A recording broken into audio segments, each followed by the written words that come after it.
There are some groups that teach that Jesus was not God, he was only a man, or he was an angel, Jehovah's Witnesses, and different groups like this, Christadelphians and Mormons, and there are different groups. They always have a problem with the deity of Christ.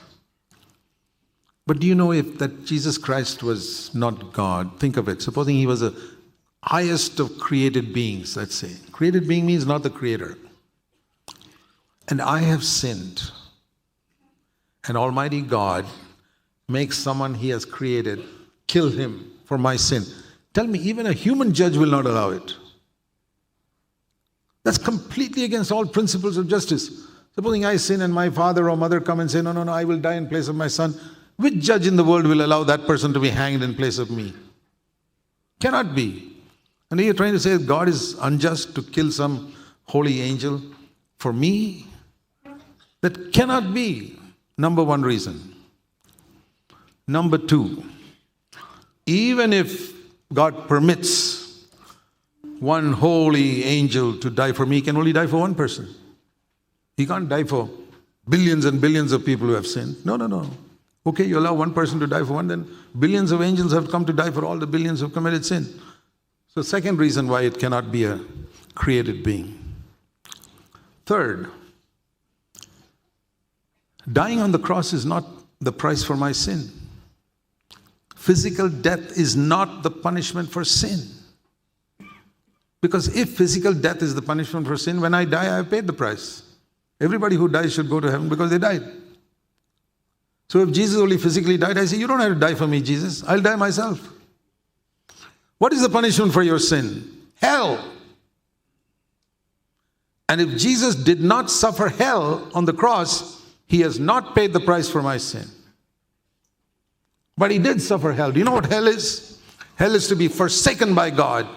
And that's what Jesus experienced for 3 hours. Hell is not physically a place. It may be, but the important thing is forsaken by God. And that's what Jesus experienced on the cross for me.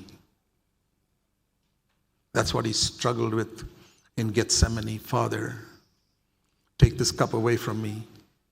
It wasn't physical death. He was not afraid of physical death. He'd be ready to die 1,000,000 times for me and you. But the separation from the Father. Oh, Father, do I have to go through that? You and I have been together for eternity. And some angel can tell him, but Jesus, it's only for 3 hours. And you'll come back together again. No, I don't want to lose it for 1 second.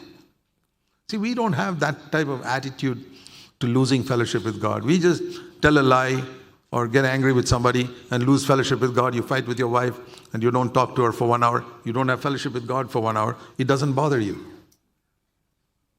Afterwards, you go and apologize. But you've lost fellowship with God for 1 hour. It doesn't bother you and me because we don't value it. Jesus didn't want to lose it for 1 second because he knew this is the most important thing in life. And you become a spiritual man when you realize that fellowship with God is the most important thing in life. I never want to lose it even for 1 second. And Jesus struggled with that in Gethsemane.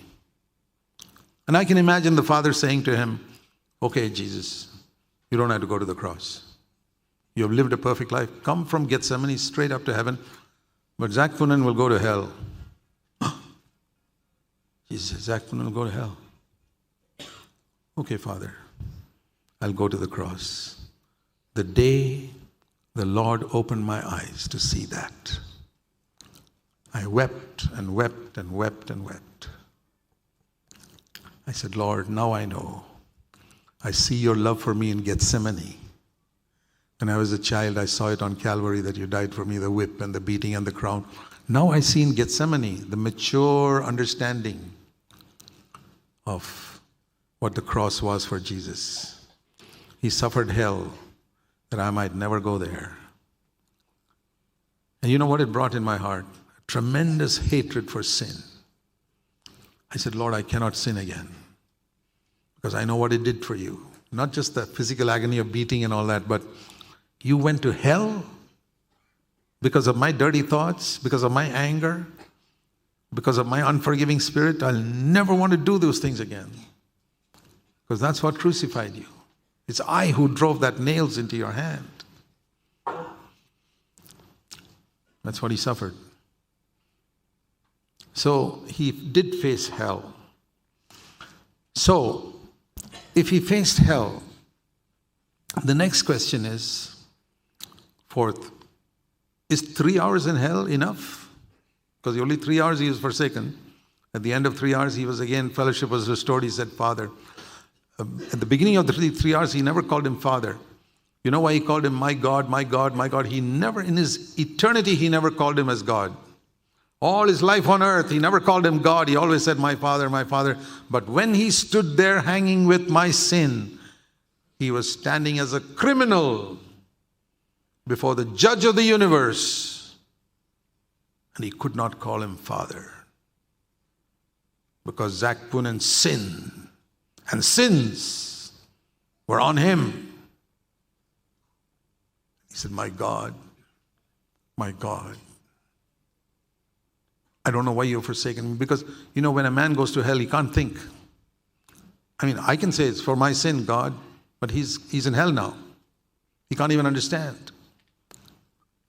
Why have you forsaken me? As if he didn't know. If he was in his senses, he'd have known, but he's facing hell. And when you get to hell, you don't understand anything about God. Why have you forsaken me? But one thing he said, even if you have forsaken me, which I don't understand, you are still my God. He didn't say, oh God, in a defiant way. My God. I don't know why you've forsaken me, but you're still my God. That is submission. And I say, Lord, you did that for me. But 3 hours is not enough. Because the punishment for sin is eternity in hell. Can a man suffer eternity in hell? In 3 hours? No.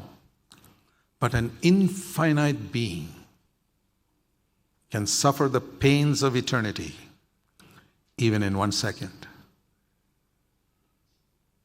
Because infinity into one is equal to eternity into one. That means eternal punishment can be experienced by an infinite being even in a moment. So if Jesus was a created being who's not infinite, then my sins are still there, unpunished. So these are the 4 reasons why I say Jesus could not have been a created being. He was Almighty God who took my punishment. I say that because nowadays there are so many clever people who have so many questions. My debt is gone.